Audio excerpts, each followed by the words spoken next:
ಪುತ್ರ, ಸತ್ಯವನ್ನು ಸ್ವೀಕರಿಸಿದವನು ಬುದ್ಧಿವಂತನಾಗುತ್ತಾನೆ. ಅದಕ್ಕೆ ನಮ್ಮ ಮಾತನ್ನು ಕೇಳಿ. ನೀವು ಹಾರಲು ಸಾಧ್ಯವಿಲ್ಲ. ನಿಮ್ಮ ಮಾತೆ ನಿಮಗಾಗಿ ಕಾಯುತ್ತಿರುತ್ತಾರೆ. ನೀವು ಮನೆಗೆ ತಲುಪಿ.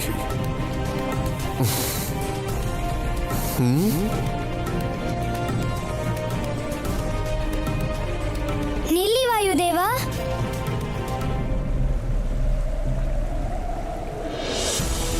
ಈಗ ನಮ್ಮ ಸೋಲನ್ನ ಸ್ವೀಕರಿಸಿ ಯಾವ ಅಮ್ಮನ ಬಳಿ ಹೋಗೋಕ್ ಹೇಳ್ತಿದ್ದೀರೋ ಅದೇ ಅಮ್ಮ ನಮ್ಗೆ ಹೇಳ್ಕೊಟ್ಟಿದ್ದಾರೆ. ಮನ್ಸಲ್ಲಿ ಸೋತ್ರೆ ಸೋಲು, ಮನ್ಸನ್ನ ಗೆದ್ರೆ ಗೆಲುವು. ನಾವು ಮನ್ಸ್ ಮಾಡಿದೀವಿ, ನಾವು ಹಾರೇ ಹಾರ್ತೀವಿ. ಇದು ನಮ್ಮ ಮೊದಲನೇ ಪ್ರಯತ್ನ ಅಷ್ಟೇ ವಾಯುದೇವ. ನಮ್ಗೆ ಇನ್ನೊಂದು ಅವಕಾಶ ಕೊಡಿ ವಾಯುದೇವ. ನಿಮ್ಮ ಶಿಷ್ಯರಾಗಲು ನಾವು ಯೋಗ್ಯರೆಂದು ನಿಮಗೆ ಸಾಬೀತುಪಡಿಸ್ತೀವಿ. ನೀವು ನಮ್ಮನ್ನು ಧರ್ಮ ಸಂಕಟದಲ್ಲಿ ಹಾಕುತ್ತಿದ್ದೀರಾ ಪುತ್ರ. ನಾವು ನಿಮಗೆ ಸ್ಪಷ್ಟವಾಗಿ ಆಗುವುದಿಲ್ಲ ಎಂದು ಹೇಳುವುದೇ ಸರಿ. ಆದರೆ ತಂದೆಯ ಹೃದಯ ಎಲ್ಲಿ ಕೇಳುತ್ತದೆ? ನಮಗೆ ತಿಳಿದಿದೆ ಮತ್ತೆ ನೀವು ವಿಫಲರಾಗುತ್ತೀರೆಂದು.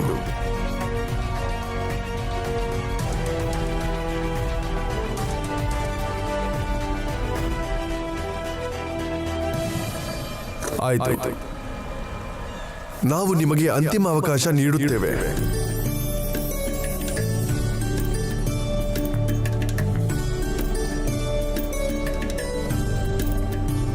ಧನ್ಯವಾದಗಳು ಪ್ರಭು. ನಿಮಗ್ ಗೊತ್ತಿಲ್ಲ ನೀವು ನಮ್ಮ ಮೇಲೆ ಎಷ್ಟು ದೊಡ್ಡ ಕೃಪೆ ಮಾಡಿದಿರಿ ಅಂತ. ಇದರಲ್ಲಿ ನಮ್ಮ ಸ್ವಾರ್ಥವೂ ಇದೆ ಮಾರುತಿ. ನಮಗೆ ನಮ್ಮ ಪುತ್ರನ ಜೊತೆ ಸ್ವಲ್ಪ ಸಮಯ ಕಳೆಯುವ ಅವಕಾಶ ದೊರೆಯುತ್ತದೆ. ಆಯಿತು, ನಾಳೆ ಸೂರ್ಯೋದಯದ ಮೊದಲು ನಿಮ್ಮ ಭೇಟಿ ಮತ್ತೆ ಆಗುತ್ತದೆ. ಆದರೆ ನೀವೊಂದು ವಚನ ನೀಡಬೇಕು. ಈ ಬಾರಿ ಏನಾದರೂ ವಿಫಲರಾದರೆ ನೀವು ಇನ್ನು ಮುಂದೆ ಯಾವತ್ತೂ ಹಾರುವ ವಿಚಾರವನ್ನು ಕೂಡ ಮಾಡಬಾರದು.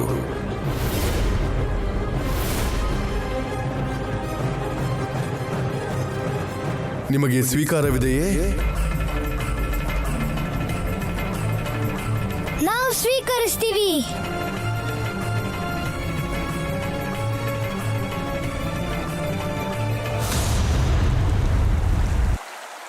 ಸ್ವಲ್ಪ ಕ್ಷಣಗಳು ಉಳಿದಿದ್ರೆ ಸರಿಯಾದ ಉತ್ತರ ಕೊಡ್ತಿದ್ವಿ, ಆದ್ರೆ ಅದು ತಪ್ಪು ಹೋಯ್ತು.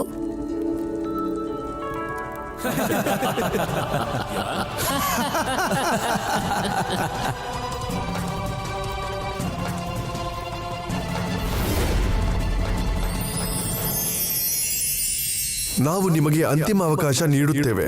ಈ ಬಾರಿ ಏನಾದರೂ ವಿಫಲರಾದರೆ ನೀವು ಇನ್ನು ಮುಂದೆ ಯಾವತ್ತೂ ಹಾರುವ ವಿಚಾರವನ್ನು ಕೂಡ ಮಾಡಬಾರದು. ಪರವಾಗಿಲ್ಲ, ಹೊಸ ದಿನ ಹೊಸ ಅವಕಾಶ. ನಾಳೆ ಪರೀಕ್ಷೆಯಲ್ಲಿ ನಾವು ಸಫಲರಾಗಲೇಬೇಕು. ಎಂಥ ಪರೀಕ್ಷೆ ಮಾರುತಿ? ಎಂತ ಪರೀಕ್ಷೆ ಅಂದ್ರೆ ಅಮ್ಮ, ಆಗ್ಲೇ ಅದ್ರಲ್ಲಿ ನಾವು ಒಂದ್ ಬಾರಿ ವಿಫಲರಾಗಿದ್ದೀವಿ. ಸಫಲತೆ, ವಿಫಲತೆ, ಸೋಲೋದು, ಗೆಲ್ಲೋದು ಇದ್ಯಾವುದು ನಮ್ ಕೈಲಿಲ್ಲ.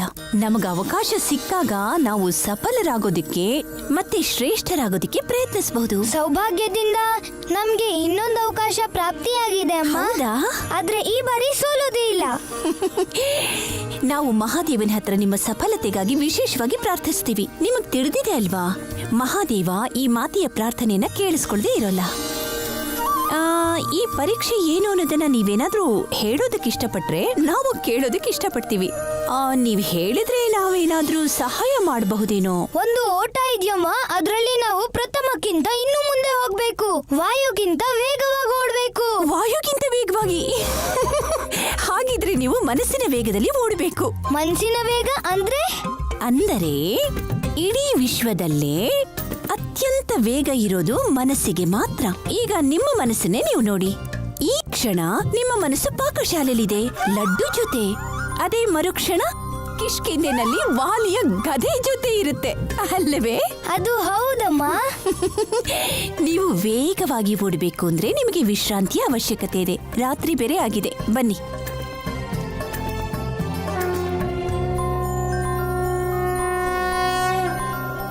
ಈಗ ಈ ಕ್ಷಣ ವಿಶ್ರಾಂತಿ ತಗೊಳ್ಳಿ.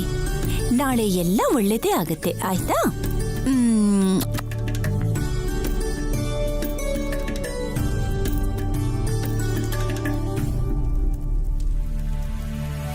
ತನುವಿನ ವೇಗದಲ್ಲಿ ಗೆಲ್ಲಿಲ್ಲ ಅಂದ್ರೆ ಏನು, ಆದ್ರೆ ಮನಸ್ಸಿನ ವೇಗದಿಂದ ನಾವು ಗೆಲ್ತೀವಿ. ನಮ್ಮ ಮಾರುತಿಗೆ ಹಾರುವ ಕಲೆ ಕಲಿಬೇಕಾಗಿದೆ. ಆದ್ರೆ ಅದಕ್ಕಿಂತ ಮೊದಲು ತಮ್ಮ ಮನಸ್ಸಿನ ಗತಿಯನ್ನ ತಮ್ಮ ವಶದಲ್ಲಿಟ್ಕೋಬೇಕಾಗಿದೆ. ಅದ್ಭುತ. ದೊಡ್ಡ ದೊಡ್ಡ ಸಾಧು ಮಹಾತ್ಮರು ಸಹ ಇದೇ ಪ್ರಯತ್ನದಲ್ಲಿದ್ದಾರೆ ನಂದಿ. ಮನಸ್ಸು, ಅದಕ್ಕಿಂತ ಭಯಾನಕ ಶತ್ರುವಿಲ್ಲ, ಅದಕ್ಕಿಂತ ಆಂತರಿಕ ಮಿತ್ರನೂ ಸಹ ಇಲ್ಲ. ಯಾರು ಮನಸ್ಸನ್ನು ಜಯಿಸುತ್ತಾರೋ ಈ ಸೃಷ್ಟಿಯ ಯಾವುದೇ ಕಾರ್ಯ ಅವನಿಗೆ ಕಷ್ಟವಾಗುವುದಿಲ್ಲ. ಬಹಳ ರೋಚಕವಾದ ಲೀಲೆ ಪ್ರಭು. ಮಾರುತಿಯ ಮೂಲಕ ತಮ್ಮ ಮನಸ್ಸನ್ನು ನಿಯಂತ್ರಿಸುವ ಈ ಆಟವಂತೂ ಬಹಳ ಮನೋರಂಜಕವಾಗಿದೆ.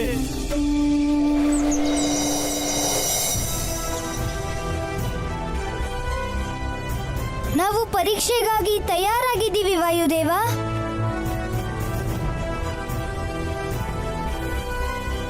ಇನ್ನೊಂದು ಬಾರಿ ನಿಮಗೆ ನೆನಪಿಸುತ್ತಿದ್ದೇನೆ ಪುತ್ರ, ಈ ಬಾರಿಯೂ ವಿಫಲವಾದರೆ ನಿಮ್ಮಿಂದ ಹಾರಲಾಗುವುದಿಲ್ಲವೆಂದು ನೀವು ಒಪ್ಪಿಕೊಳ್ಳಲೇಬೇಕು.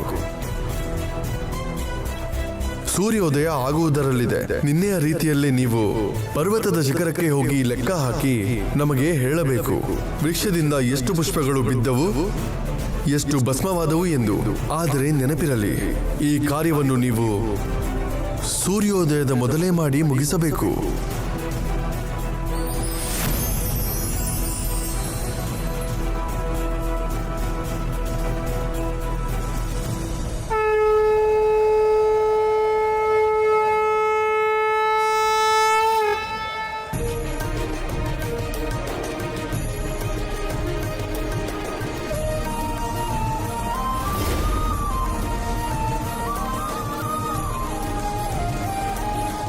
ಇದೇನು ಮಾಡುತ್ತಿದ್ದಾರೆ ಮಾರುತಿ? ಪರ್ವತಕ್ಕೆ ಹೋಗುವುದು ಬಿಟ್ಟು ಇಲ್ಲೇಕೆ ಕುಳಿತಿದ್ದಾರೆ? ಜೈ ಶ್ರೀರಾಮ.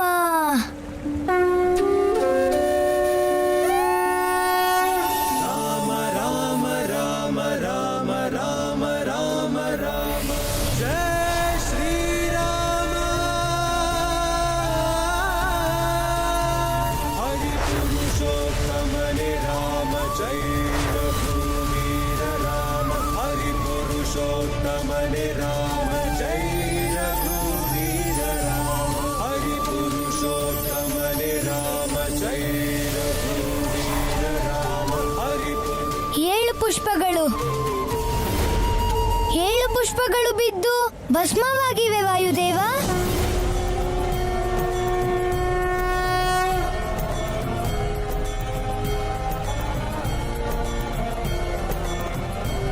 ಆದರೆ ಪುತ್ರ ಮಾರುತಿ, ಸೂರ್ಯೋದಯವಾಗಲು ಇನ್ನೂ ಸ್ವಲ್ಪ ಸಮಯವಿದೆ. ನೀವು ಮೊದಲೇ ಉತ್ತರ ನೀಡಿದ್ದೀರಿ, ಅದು ಸಹ ಇಲ್ಲೇ ಕುಳಿತು. ಬನ್ನಿ, ಹೋಗಿ ನೋಡೋಣ ನಿಮ್ಮ ಉತ್ತರ ಸರಿ ಇದೆಯೇ ಇಲ್ಲವೇ ಎಂದು. ಬನ್ನಿ.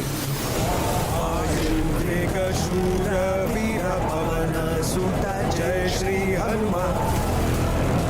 ಅಗ್ನಿಮುಖಿ ಧೀರ ಧೀರ ಭೂಮಿ ಗಗನ ಇವನ ಮುಷ್ಟಿಯಲ್ಲಿ.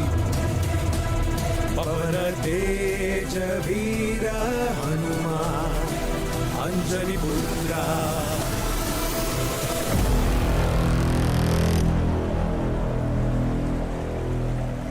ಆಶ್ಚರ್ಯ, ಇಲ್ಲಂತೂ 7 ಪುಷ್ಪವಿದೆ. ಆದ್ರೆ ಪುತ್ರ, ನಿಮಗೆ ತಿಳಿಯಿತು ಇಲ್ಲಿ 7 ಪುಷ್ಪವಿದೆ ಎಂದು? ನೀವು ಅಲ್ಲಿಂದ ಬರಲೂ ಇಲ್ಲ. ಶರೀರದ ಜಾಗದಲ್ಲಿ ನಾವು ನಮ್ಮ ಮನಸ್ಸನ್ನ ಓಡಿಸಿದ್ವಿ ವಾಯುದೇವ. ಯಾಕಂದ್ರೆ ಮನಸ್ಸಿನ ವೇಗ ಎಲ್ಲದಕ್ಕಿಂತ ಅಧಿಕ.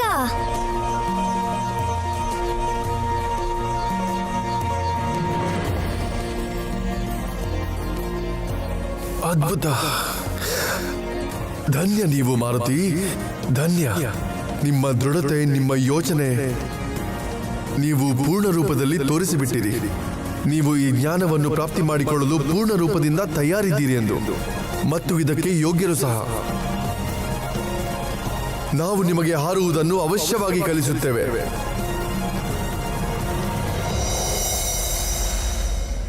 ಪಥಗಳು ಅನೇಕ, ಆದರೆ ಲಕ್ಷ್ಯ ಮಾತ್ರ ಒಂದೇ. ಯಾವ ಪ್ರಕಾರ ಗುರು ಇರುತ್ತಾನೋ ಅದೇ ಪ್ರಕಾರ ಜ್ಞಾನ ಕೂಡ ಇರುತ್ತೆ. ಅಂದ್ರೆ ಅಂದರೆ ನೀವು ನಮ್ಮಿಂದ ಪವನದೇವನಿಂದ ಹಾರೋ ಜ್ಞಾನ ಪಡೆದರೆ ನೀವು ಪವನ ನೀತಿಯ ಅನುಸಾರವೇ ಹಾರಬೇಕು. ಏನದು ಪವನ ನೀತಿ? ಯಾವ ಪ್ರಕಾರ ಪಕ್ಷಿ ಹಾರಲು ತನ್ನ ರೆಕ್ಕೆಯ ಸಹಾಯ ಪಡೆಯುತ್ತದೆಯೋ ಅದೇ ರೀತಿ ನಮ್ಮ ಸಪ್ತ ಮಾರುತಗಣಗಳ ಸಹಾಯದಿಂದ ಈ ಸಪ್ತ ಸೃಷ್ಟಿಯಲ್ಲಿ ಜೀವವಾಯು ಪ್ರವಾಹಿಸುತ್ತದೆ. ಅವರು ನಿಮಗೆ ಹಾರುವುದನ್ನು ಕಲಿಸುತ್ತಾರೆ. ನೀವು ಅವರನ್ನು ಸಂಧಿಸಲು ತಯಾರಿದ್ದೀರಾ? ನಾವು ತಯಾರಿದ್ದೀವಿ.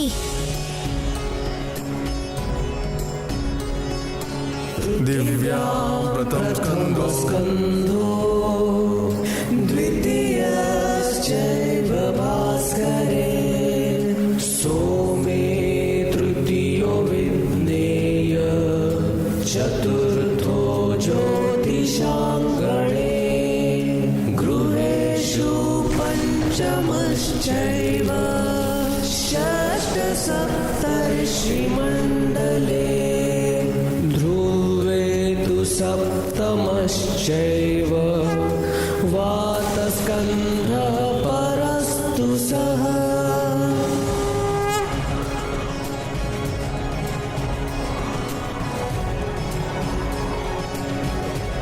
ಅದ್ಭುತ.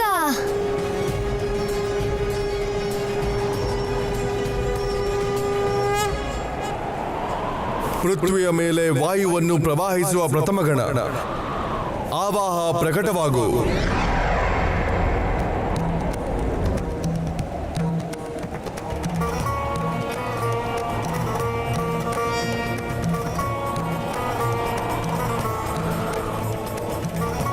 ಸೌರಮಂಡಲದಲ್ಲಿ ವಾಯು ಪ್ರವಾಹಿಸುವ ಎರಡನೇ ಗಣ ಪ್ರವಾಹ ಪ್ರಕಟವಾಗು.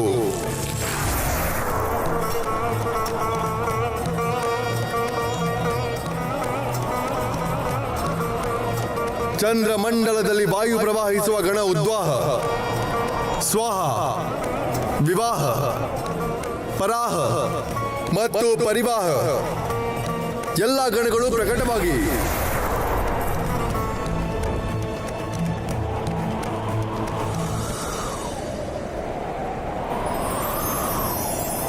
ಸಪ್ತ ಮಾರುತಗಣಗಳೇ, ನಿಮಗೆಲ್ಲರಿಗೂ ಸ್ವಾಗತ.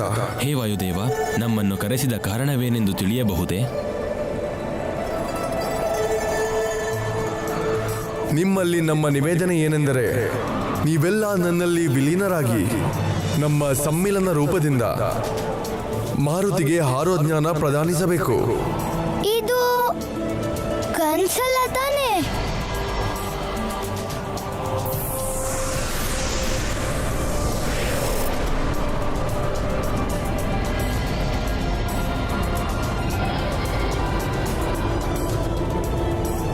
ಮಾರುತಿನ ತಡೆಯೋಕೆ ತುಂಬಾ ಪ್ರಯತ್ನ ಪಟ್ವಿ, ಆದ್ರೆ ಅವ್ನ್ ನಿಲ್ಲೇ ಇಲ್ಲ. ಗಡಿಬಿಡಿಯಲ್ಲಿ ಹೊರಟೆ ಹೋದ. ಆ ದುರ್ಗಾ ಪರ್ವತದಲ್ಲಿ ನಮ್ ನಾಯಕನಿಗೇನ್ ಕೆಲಸ? ನಿಮ್ಮ ಶರೀರವನ್ನು ಬಿಟ್ಟು ಮನಸ್ಸನ್ನು ಸ್ಥಿರವಾಗಿಸಿ ಮಾರುತಿ. ಬನ್ನಿ.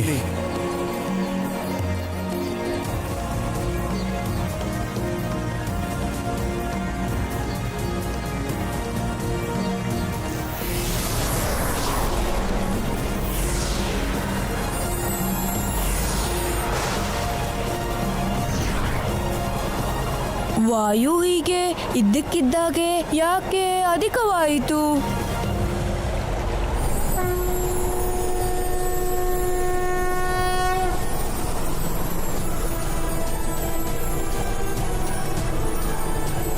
ಆ ಪ್ರಕಾಶ ಏನು? ಎಲ್ಲಿಂದ ಬರ್ತಾ ಇದೆ? ನಡೀರಿ, ಹೋಗಿ ನೋಡೋಣ. ಬನ್ನಿ ಬನ್ನಿ.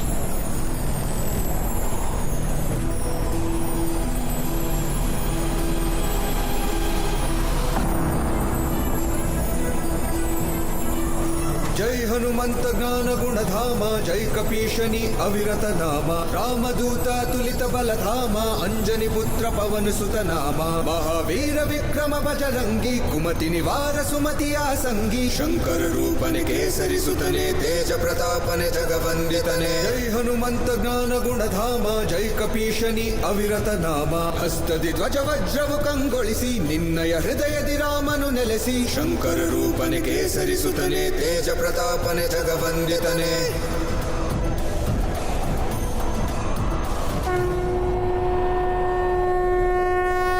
ಧನ್ಯವಾದಗಳು ವಾಯುದೇವ.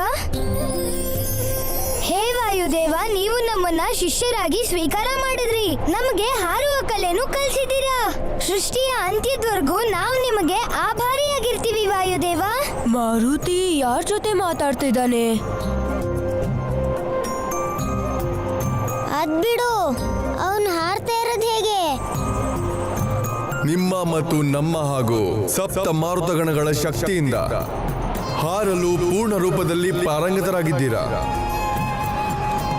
ಮುಕ್ತ ಆಕಾಶದಲ್ಲಿ ಮುಕ್ತ ಪಕ್ಷಿಯ ಹಾಗೆ ಹಾರಿ. ನಿಮ್ಮ ಇಚ್ಛೆ ಎಲ್ಲಿದೆಯೋ ಅಲ್ಲಿಗೆ ಹೋಗಿ. ಸಮಸ್ತ ಜಗತ್ತು ನಿಮ್ಮ ಕ್ರೀಡೆಯ ಸ್ಥಳ. ಹೋಗಿ ಮತ್ತು ಹಾರಾಡಿ. ಪ್ರಣಾಮಗಳು ವಾಯುದೇವ.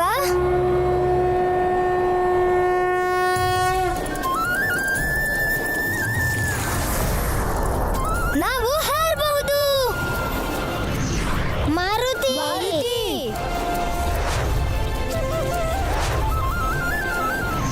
ಮಾರುತಿ, ನಿಲ್ಲು ಮಿತ್ರ.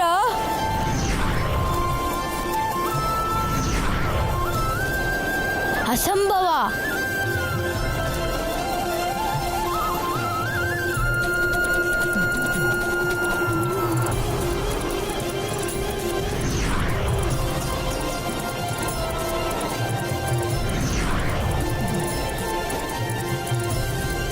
ಮಾರುತಿ, ನಮ್ ನಾಯಕ ಎಲ್ಲಾದ್ರೂ ಬಿದ್ಬಿಟ್ನಾ? ಜೈ ಹನುಮಂತ ಜ್ಞಾನ ಗುಣಧಾಮ ಜೈ ಕಪೀಶನಿ ಅವಿರತ ಇಲ್ಲ, ಅಲ್ಲೋಡಿ. ತುಲಿತ ಬಲಧಾಮ ಅಂಜನಿ ಪುತ್ರ ಪವನ ಸುತ ನಾಮ ಮಹಾವೀರ ವಿಕ್ರಮ ಬಜರಂಗಿ ಕುಮತಿ ನಿವಾರ ಸುಮತಿಯ ಸಂಗಿ ಶಂಕರ ರೂಪನೆ ಕೇಸರಿ ಸುತನೆ ತೇಜ ಪ್ರತಾಪನೆ ಜಗವಂದಿತನೆ ಜೈ ಹನುಮಂತ ಜ್ಞಾನ ಗುಣಧಾಮ ಜೈ ಕಪೀಶನಿ ಅವಿರತ ನಾಮ ಹಸ್ತದಿ ಧ್ವಜ ವಜ್ರವು ಕಂಗೊಳಿಸಿ ನಿನ್ನಯ ಹೃದಯದಿ ರಾಮನು ನೆಲೆಸಿ ಶಂಕರ ರೂಪನೆ ಕೇಸರಿ ಸುತನೆ ತೇಜ ಪ್ರತಾಪನೆ ಜಗವಂದಿತನೆ ಜೈ ಹನುಮಂತ ಜ್ಞಾನ ಗುಣಧಾಮ ಜೈ ಕಪೀಶನಿ ಅವಿರತ ನಾಮ ಜೈ ಹನುಮಂತ ಜ್ಞಾನ ಗುಣಧಾಮ ಜೈ ಕಪೀಶನಿ ಅವಿರತ ನಾಮ. ಪ್ರಭು, ಮಾರುತಿ ಹಾರುವುದನ್ನು ನೋಡುವುದು ಒಂದು ಅನುಪಮ ಅನುಭವ.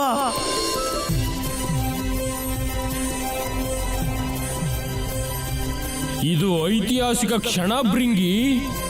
ಒಬ್ಬ ವಾನರ ಆಕಾಶದ ಎತ್ತರಕ್ಕೆ ತಲುಪುತ್ತಿದ್ದಾನೆ.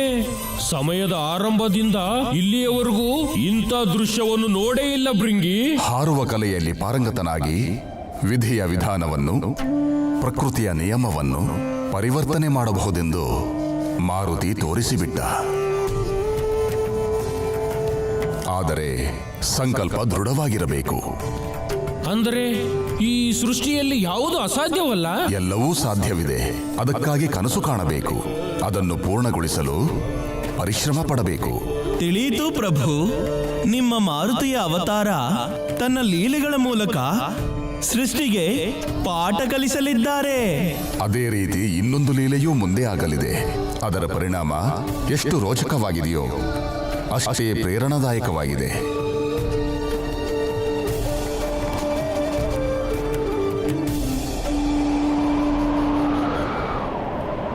ಅಯ್ಯೋ, ಹಾರ್ತಾ ಹಾರ್ತಾ ಸಮಯ ಹೋಗಿದ್ದೇ ಗೊತ್ತಾಗ್ಲಿಲ್ಲ. ಅಮ್ಮ ನಮ್ ಬಗ್ಗೆ ಚಿಂತೆ ಮಾಡ್ತಿರ್ಬಹುದು.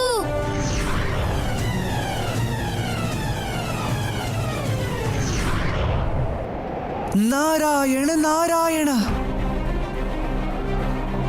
ಇವನು ಅದೇ ದಿವ್ಯ ವಾನರ ಬಾಲಕ ಮಾರುತಿ. ಹಾರುವುದನ್ನು ಕಲಿತು ಬಿಟ್ಟಿದ್ದಾನೆ, ಅದು ಸಹ ವೇಗ ಮತ್ತು ನಿಯಂತ್ರಣದಲ್ಲಿ. ಅದ್ಭುತ ಅದ್ಭುತ. ನಾರಾಯಣ ನಾರಾಯಣ, ಈ ವಿಚಾರವನ್ನು ಪಕ್ಷಿರಾಜ ಗರುಡನಿಗೆ ಹೇಳುವುದು ಅತಿ ಅವಶ್ಯಕವಾಗಿದೆ. ಯಾವ ಬಾಲಕನನ್ನು ತುಂಬಿದ ಸಭೆಯಲ್ಲಿ ತಿರಸ್ಕರಿಸಿದನೋ ಅವನು ಅವರ ಸಮವಾಗಿ ಹಾರುತ್ತಿದ್ದಾನೆ. ಈ ವಿಷಯವನ್ನು ಕೇಳಿ ಅತಿ ಹರ್ಷಿತನಾಗುತ್ತಾನೆ. ನಾರಾಯಣ ನಾರಾಯಣ.